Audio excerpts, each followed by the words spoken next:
Good morning. Welcome to the Golden Gate Center for Spiritual Living. My name is Russ Mabardy. It looks like you've mostly all taken your seats. Do me a favor, do us all a favor, and please turn off your cell phones. And greet each other. And please make a special effort to greet someone you don't know, because I've met at least 2 new people today, so please welcome them into our community. Okay, thank you so much for greeting and welcoming each other. We honor you wherever you are in your spiritual path, and know that there's something wonderful for you here today.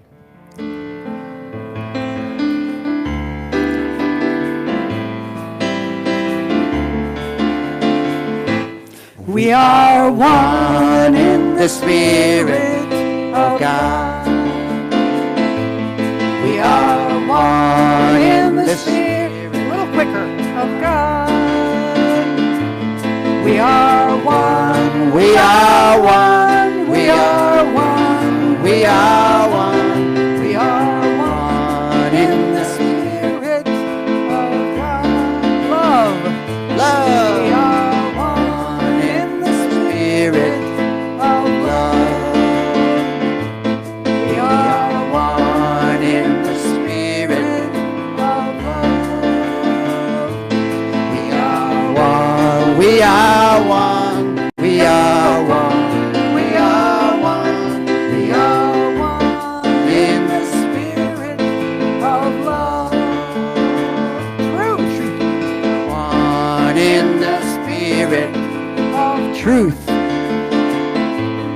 We are one in the Spirit of truth. We are one. We are one. We are one. We are one. We are one in the Spirit of truth. Peace. We are one in the Spirit of peace. We are one.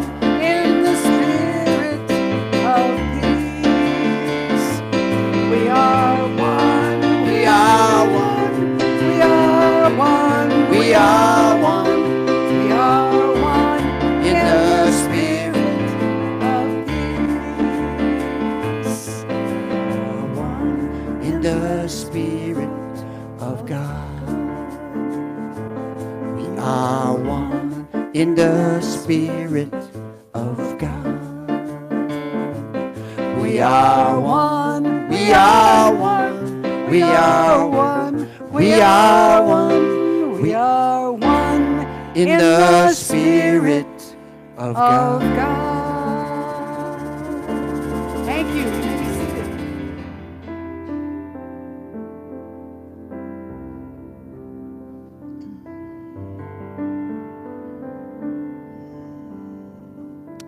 So yes, there are angels right here, right now. And I open to that infinite sea, that sunlit sea of love, peace, joy that needs no reason, freedom, abundance. Abundance for the answer to every need. For I open to the one power, the life force itself, the order that holds the universe in its loving arms. No matter what we humans in our learning processes, no matter how we mess up and make a big mess, this order sustains. This order heals. This love is always available. This power knows all things and is present everywhere. It is impossible to not be within this power, for it is the heartbeat and the reality of every single individual. And I am so grateful that when I wake up feeling puny, feeling weak, feeling less than wonderful. This power is only a thought away, ready to take what I would call a problem, and show it as a doorway into opportunity for greater self-knowledge, for the experience of that power, which is always within me and always everywhere, responding to my thought and my belief and my faith and my openness. So I call forth a new space in every life here for that same openness, to just remember that there is always something greater within us, that whatever we think we are always more in spirit, in the infinite power of love. And for this receptivity this morning to the words of our beloved Reverend Mary, I give my thanks. All is well, and so it is. Amen. There are angels all around us. Their love always surrounds us. And if anything confounds us, they are here to help us find our way. There are angels all around us. Their love always surrounds us. And if anything confounds us, they are here to help us find our... One last time. There are angels all around us. Their love always surrounds us. And if anything confounds us, they are here to help us find our way.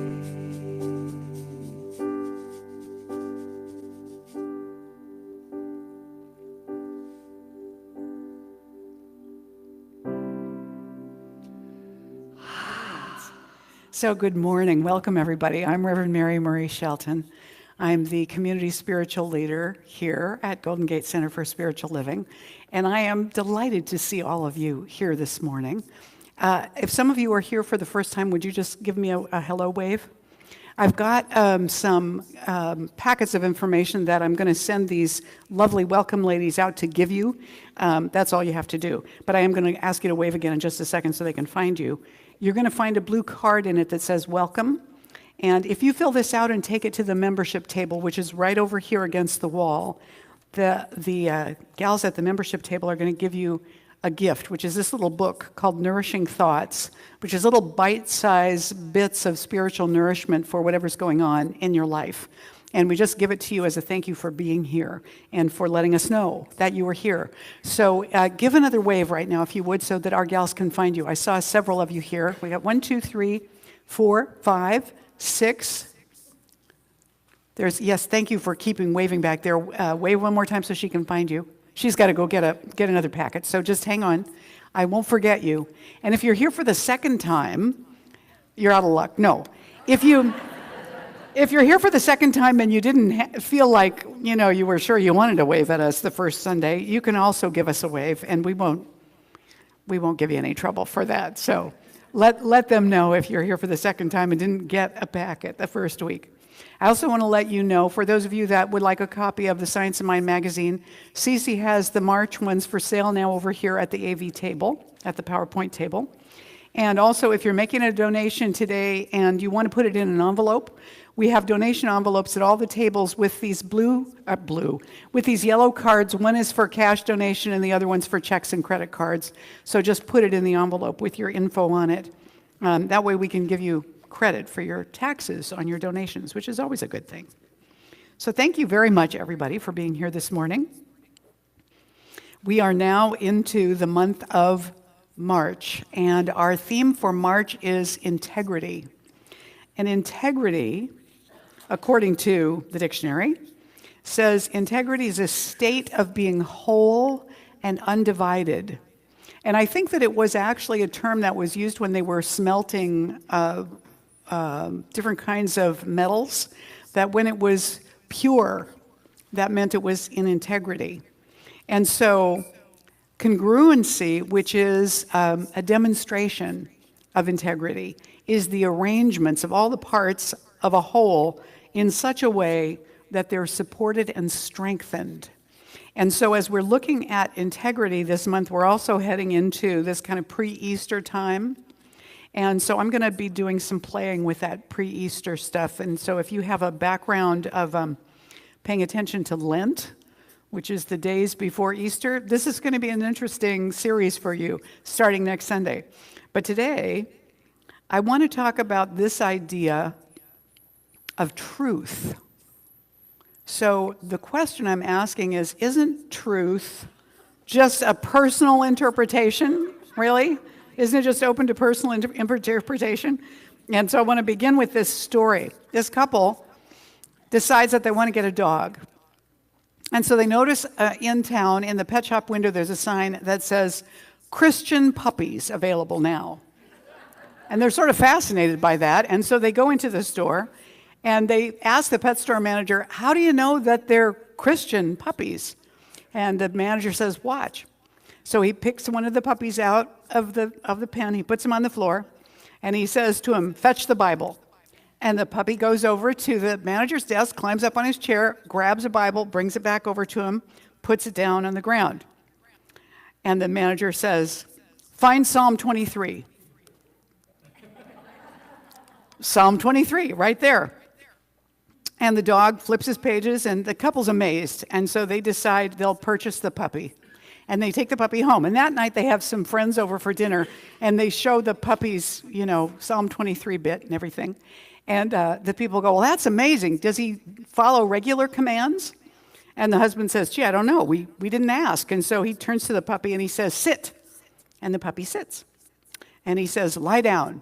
And the puppy lies down. And he says, roll over. And the puppy rolls over. And he says, heel. And the puppy runs over next to him, jumps up on the sofa, puts both paws on his forehead and bows his head. And the man says, and then the wife says, oh, look, he's a Pentecostal puppy. Isn't truth just a matter of interpretation? The way that we come to understand truth is that truth and facts are supposed to be the same thing, but actually, truth and facts and meaning can be different things. So what a truth is that's obvious to us in some kind of way may vary in how we interpret it as to whether or not it feels true for us. A fact is just supposed to be a description of data or something that is an observation, right? But the meaning that we take from that observation affects the choices that we make and what we believe, and that becomes our truth or our experience, even if our interpretation is incorrect. Over the course of this month, Centers for Spiritual Living are going to be looking, well, actually over the course of this year, they're going to be looking at something called prophetic justice principles. Integrity is one of them. And integrity is the second one, and it's described as be truthful in facts and motives.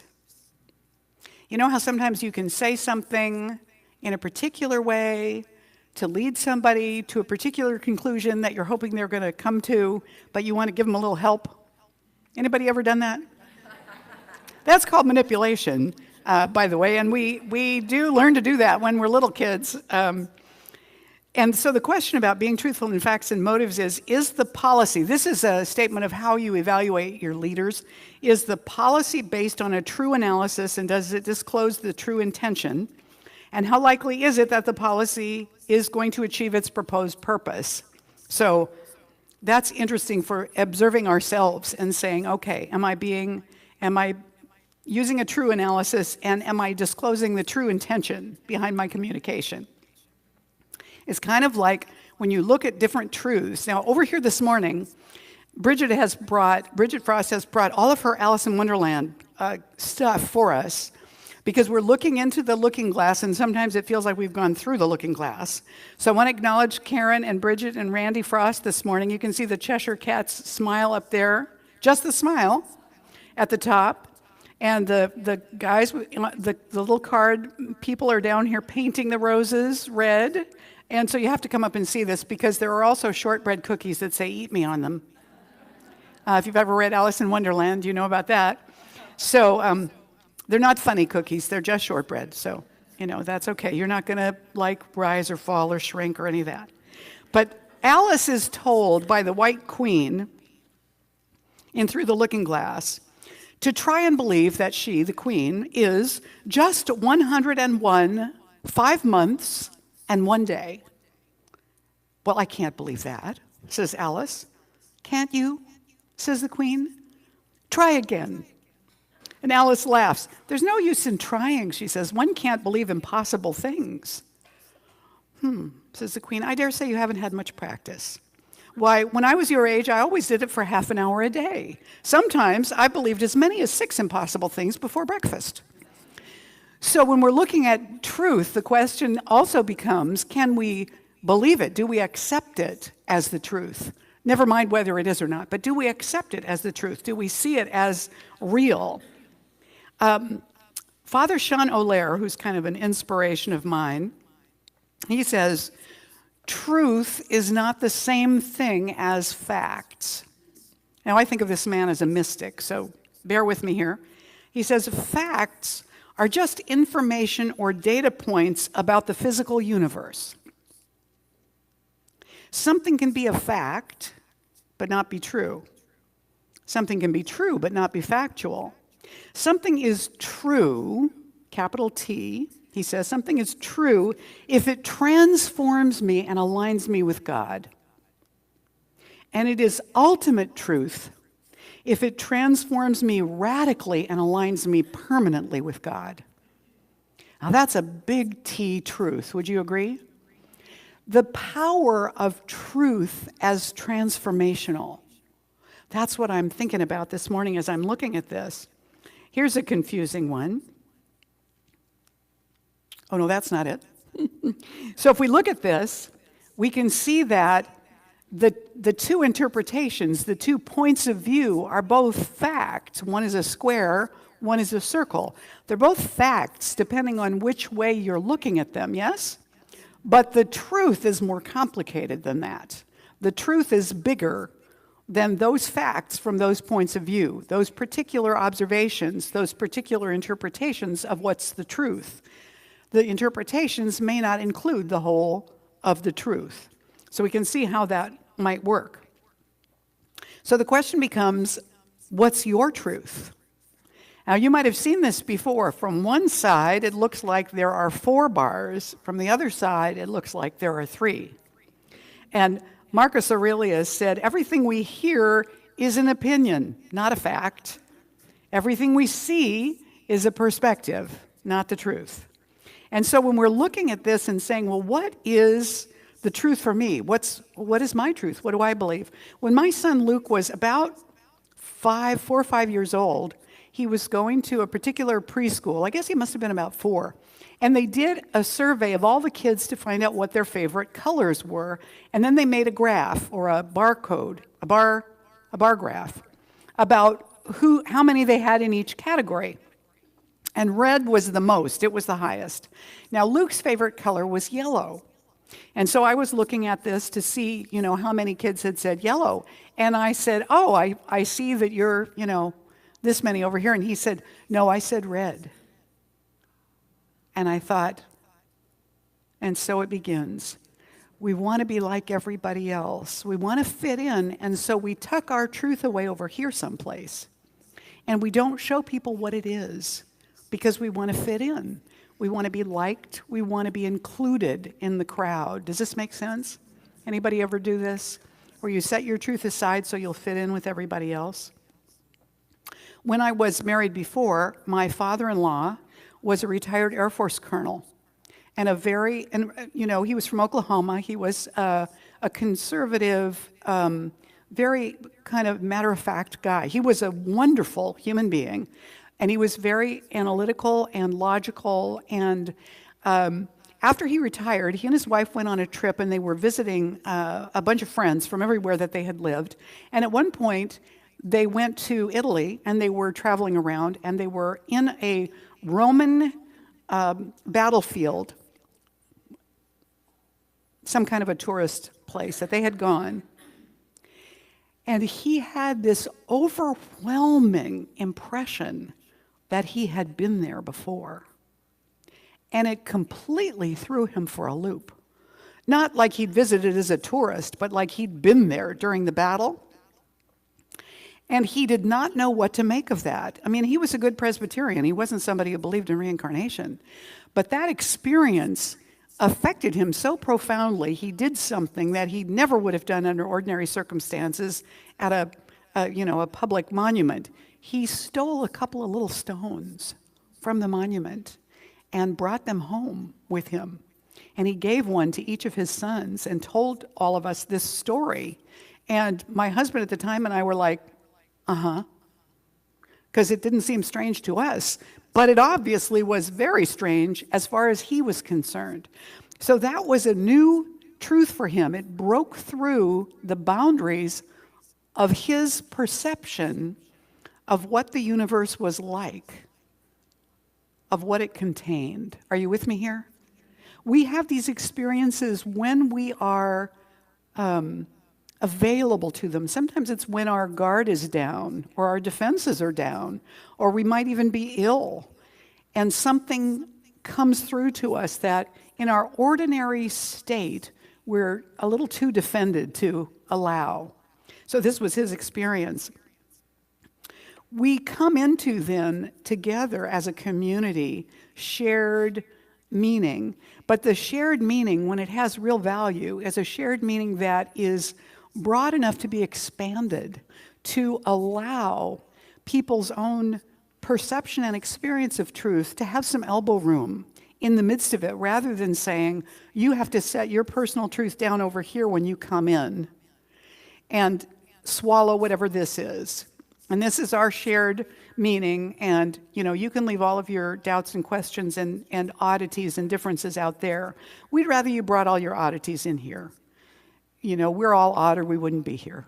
This is the place to make space for that this community wants to be able to stretch, be able to discover those breakthrough moments of transformation individually and possibly even collectively. There is a story, Tales of the Dervishes. There's a story by Idris Shah that goes like this. Once upon a time, Khidr, the teacher of Moses, called upon mankind with a warning. At a certain date, he said, all the water in the world that had not been specially saved would disappear, and it would then be renewed with different water, which would drive human beings mad. Only one person listened to the meaning of this advice, and so he collected water and went to a secure place where he stored it and waited for the water to change its character. And on the appointed date, the streams stopped running, the wells went dry, and the man who had listened, seeing this happen, went to his retreat and drank from his preserved water. When he saw from his place of security the waterfalls again beginning to flow, this man descended into where he had been living, into the mass of the community. And he found that they were thinking and talking in an entirely different way from before. And yet they had no memory of what had happened, nor of having been warned. And when he tried to talk to them, he realized that they thought that he was mad, and they showed hostility or pity, but not understanding. So at first he drank none of the new water, but he went back to his concealment to draw on his supplies every day. Finally, however, he made the decision to drink the new water because he could not bear the loneliness of living, behaving, and thinking in a different way from everyone else. He drank the new water and became like the rest, and then he forgot all about his own store of special water, And the human beings there began to look upon him as a madman who had been miraculously restored to sanity. This is what collective consciousness is like. It becomes contagious, either unintentionally or we choose to jump into it, because standing outside of it sometimes can be a very difficult task, yes? Having a different perspective and feeling that we're different, when there's space for those differences, when they're celebrated, that's one thing. But when you're set over here as different or crazy or bad, that's a different kind of experience, and it can definitely lead us to setting our own truth aside. There are all sorts of things that we now know that we experience as human beings that are optical illusions. When we look at this, what do we see? Is there actually a white triangle in the front? It doesn't have any borders, but we see it. We perceive it as being there, even though what is there is not that white triangle. It's just space, right? Napoleon Hill says in Think and Grow Rich, one comes finally to believe whatever one repeats to oneself, whether the statement is true or false. If a man repeats a lie over and over, he will eventually accept the lie as the truth. Moreover, he will believe it to be the truth. So when we look at something and we're asking, well, what is the truth for me of this? We also might want to ask ourselves the question, why does it matter? Now, if you look at this one, you'll see that if you start here, you're walking down, you're walking down, you're walking down, you're walking down. Oh, wait a minute, now you're at the top again. You're walking down, you're walking down. It's an optical illusion, but it looks possible, it looks real in this depiction.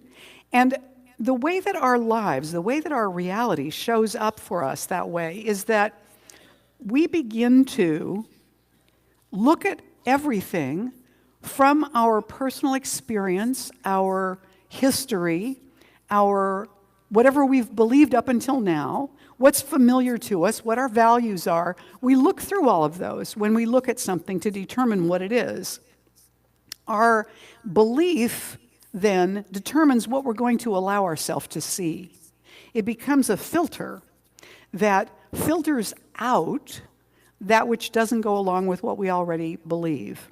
We're more comfortable staying with a belief structure that supports our own interpretation and our own perceptions up until now. So it takes a certain amount of courage to step into something that's beyond our comfort zone and to hang out there and to open up those beliefs and perceptions to go a little bit further, to let us in. And so it matters because the universe offers a totality of possibilities. But what we see before us as possible has to come through our filters first. And we actually have a system in the brain that does this. It's called a reticular activating system. And it is there as a filter. Because if everything around us, if everything we could possibly perceive got in with the same level of emphasis, it would just drive us crazy. It would be too much noise, too much sound, too much of everything, too many colors, too much movement. And so our senses clamp that down a little bit and let certain frequencies into us. And then our brains work as a filter to bring forward what is most important to us and to put into the background what is less important. Bless you. When my son was really tiny, I woke up I had been one who slept like the dead, just nothing woke me up. But when Luke was tiny, he would just peep and I'd be awake because that sound meant something. And my brain was tuned in to that sound. At one point, when we were all asleep one night, the neighbor accidentally set his house on fire. And we had fire trucks and aid units and police cars and sirens and lights and noise and people out in the street. I slept through the whole thing. After it was over and they all left and it was completely quiet, my son said, "Mama," and I was awake like that. And my husband then said, I cannot believe that you slept through that whole thing. And he says, Mama, and you're awake. I guess my brain did not think the neighbor's house was important. But my son, that was a different thing. So our brains allow us to filter out what isn't important to us. Now, the good thing about this is that it allows a manageable amount of information in. The thing that can be problematic about it is that it can also filter out what we have decided not to believe, or what is based on our current belief system or our prejudices or our biases, so that if we do not realize that people who are different than we are in the way that they behave, say you have somebody that you've never seen before with cerebral palsy, and you see someone who has cerebral palsy, and you think, that's a crazy person. There's something wrong with them. I'm afraid of them. I don't want to go near them. They're not safe. They're not whatever. It's all meaning that you're making up based on what you're familiar with and what you see. You don't actually know what the truth of it is, but you have an experience of it. And then if this happens when you're a child and you have a family that has all sorts of things to say about, well, that person, that's the result of sin. Their parents were sinners. That's why they came out like that, Then if you're a kid, you're going to believe that. And anytime you see anybody who has any sort of observable disability, that may be what your interpretation is. Are you with me here so far? Then say that you're in college and you begin to take classes, and there are people in your classes of all different abilities, physical abilities, mental abilities, that are different than yours. And you begin to discover that they're just people wearing a different costume. They're just people. And you have to go back to this experience, this interpretation that you've been taught all your life, and see if you're going to shift or not. Sometimes it's a conscious choice to shift, where you recognize that what you've grown up with wasn't accurate. Sometimes it isn't. But then, if you decide not to shift, what do you do with all those people who show up just seeming like people? They become exceptions to the rule, and you hold on to what you've always believed. So, for example, this past week, we saw a congressperson trying to demonstrate why the president wasn't racist, but he did it in a racist way, which was very unfortunate. He did not realize the meaning of what he was doing. That's how a filter works. And when something was stated that made it sound to him like he was being accused of being a racist, he was very hurt by that because he couldn't see it. He couldn't see it. He couldn't own it. Because what would that mean if he had to own that that was a racist thing that he did? Are you with me here on this? It's not that we intentionally choose beliefs that are inaccurate. We believe them to be true when we are living them, because to step outside of what is familiar becomes so uncomfortable. So what have we assumed about people who are different than we are, who see the world differently than we do, who hold different values than we do? It's a challenge, isn't it, to open up to, not necessarily to change your mind about what you believe in general, but possibly to change your mind about the way that you're interpreting and judging that person that's in front of you. When we want to move toward having a larger level of faith in our lives, that kind of integrity that is congruent, if we want to be representatives of a world that works for everyone, then we want to live with a kind of congruence that says, you are as valuable as I am. You are as important, as much an expression of the divine as I am. No matter what you're going through right now, no matter what you're demonstrating in your life, no matter how you're behaving, no matter what you believe about yourself, no matter what my opinion of you is, that's really what's true. And we can turn it around, looking in the mirror through the looking glass, and think about that in terms of ourselves too. That we are more than we sometimes see when we're evaluating ourselves. When we look in the mirror, do we know that what we're looking at is the divine presence costumed in a particular personality, a particular spacesuit, a particular gender, race, and so on and so on and so on? Can we see through our own disguise? Can we let go of our own opinions about ourselves and see what's really looking back at us through those eyes from the mirror? It's easier to see in our pets and our children sometimes. Not always. I think about the mother who had all these unruly children. She was having the hardest time managing them all. And somebody said to her, if you were to do it all over again, do you think that you would still have children? She said, oh, yes. Not the same ones. There is an image or a belief, right? And then there is the experience. It can be different sometimes with us.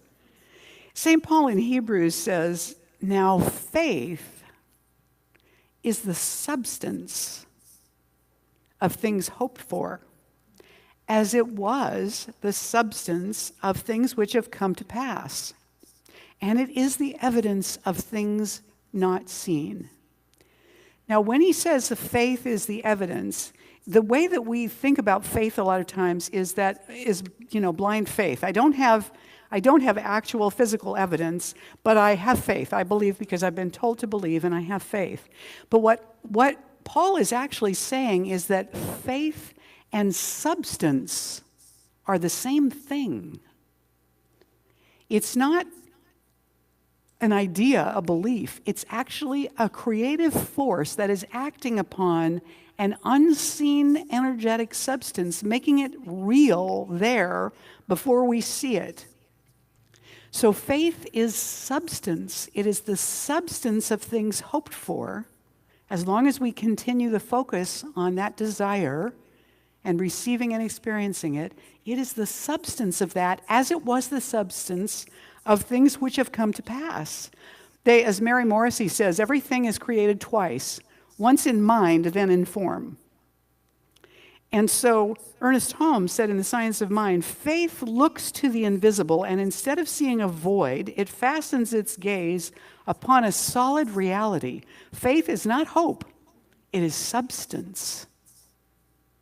It is the raw material out of which we're creating this world that works for everyone, that we want to create. So when we look at the world as it is now, we can see that that is a reflection of what we have believed and had faith in the past up until now as a global planet.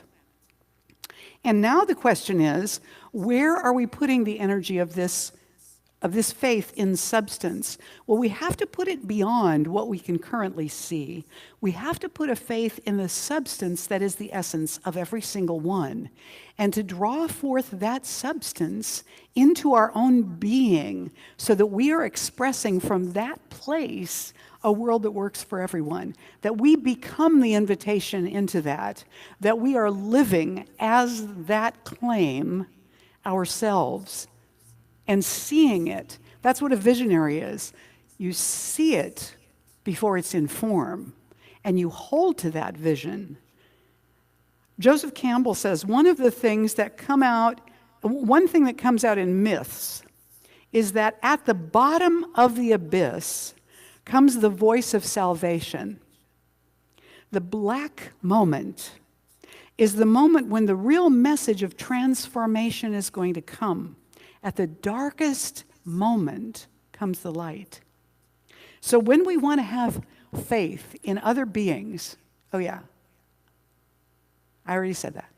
When we want to have faith in other beings, in other people, we want to open into that larger space that makes space for each other. That place where even in the darkest moment, transformation is possible. And in fact, that's when it invites us the most. I quoted Father Sean at the beginning, and he said that truth and facts are different things, and that truth, real truth, is transformative. In his Easter talk a few years back, he said this: the disciples, now he's talking about after the resurrection, right? When they're in the upper room, the doors are locked, they're hiding out, they're up there, and all of a sudden there's this experience, and Jesus shows up. And Father Sean says this: The disciples were radically, permanently transformed by their experiences in the 40 to 50 days after the death of Jesus. What allowed these ignorant, narcissistic fishermen to be completely transformed in such a way? They encountered truth. Capital T, truth. Something happened that shifted their perception of reality and of who they were. So we're coming into now a week that is our annual convention for Centers for Spiritual Living. It's a global, it's a virtual convention this year.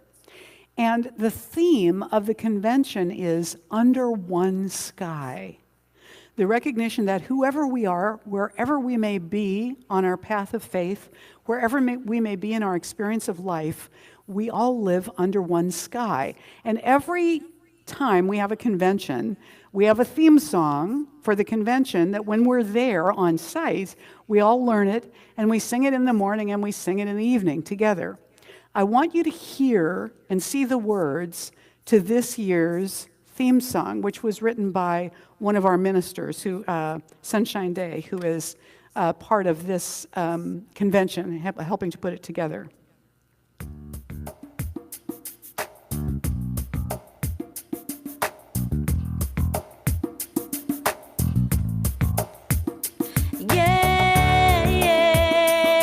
And if you start to get it, you can sing along.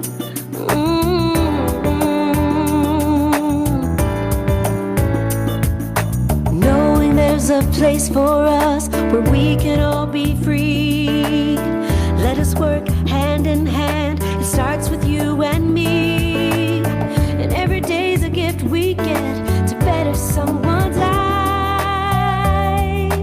We all live under one sky.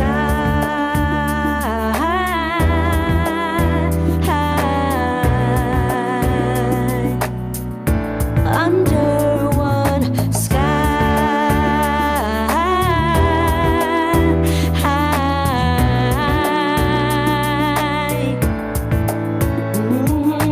Build a bridge of love and trust, connecting every line. Take the time to talk it out and say what's on your mind. We can all do our part to live in harmony. Oh, we all live under one sky.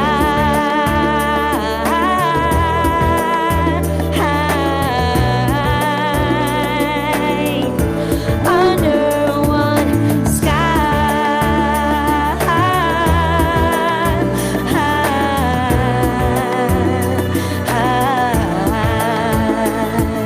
Now's the time to search your heart to see what you might find. There is peace, joy, and love. It was there all the time. Every day's a gift we get to better someone's life. We all live under one sky.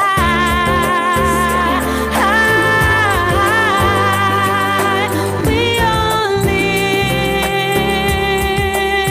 yeah, under one sky. Oh, yeah, yeah, yeah, yeah, yeah, yeah, yeah. Oh,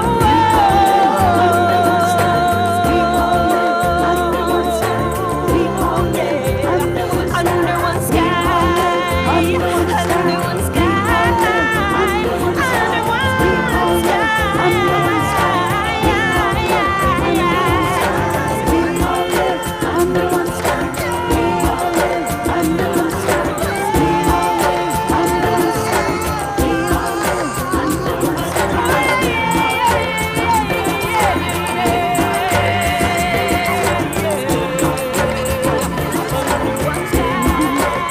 So this is what they're going to be singing this week.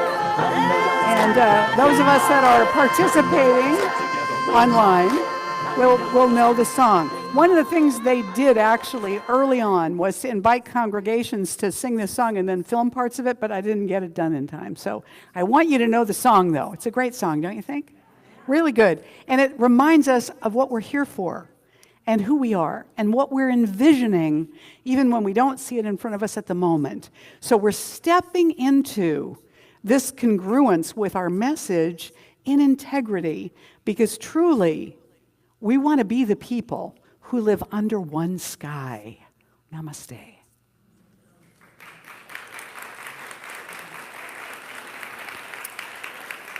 Now let's step. There's the sky. All right, I'm going to invite the practitioners to surround the room. As we move into prayer right now, and because we're stepping into this integrity and congruence with a capital T truth, we are all going to be praying out loud at the same time for you. So, practitioners, I don't want you to be shy about it. I really want you to enfold the room and all of these people in prayer right now. And what we are praying for this morning is transformation, to welcome the transformation that's calling to us. So I invite you to just hold your hands out like this, like you're welcoming it as we step into prayer. So turning our attention to that one presence, one power, one infinite life. I know that it is right here, right now, in this room, and that the power of it is changing our lives as it flows through us as creation, as awakening, as love, as safety and wholeness and purpose, as welcoming and goodness and peace. This is the truth of who we are. And we live a spiritual community, not only in Golden Gate Center for Spiritual Living, but throughout the world, seeing and holding ourselves to that standard of looking for the truth of the beingness in every single one right now. And so with love and gratitude, I accept for all of us the transformation of my consciousness, of my body, mind, and spirit into the wholeness that I am, that we are, that this planet is. I'm so grateful to know that this is the truth, that this is taking place in the law right now. It is being done for every one of us, and so I can let it go gently, knowing that it's complete. I can let it be, releasing this word with gratitude into the law. And so it is.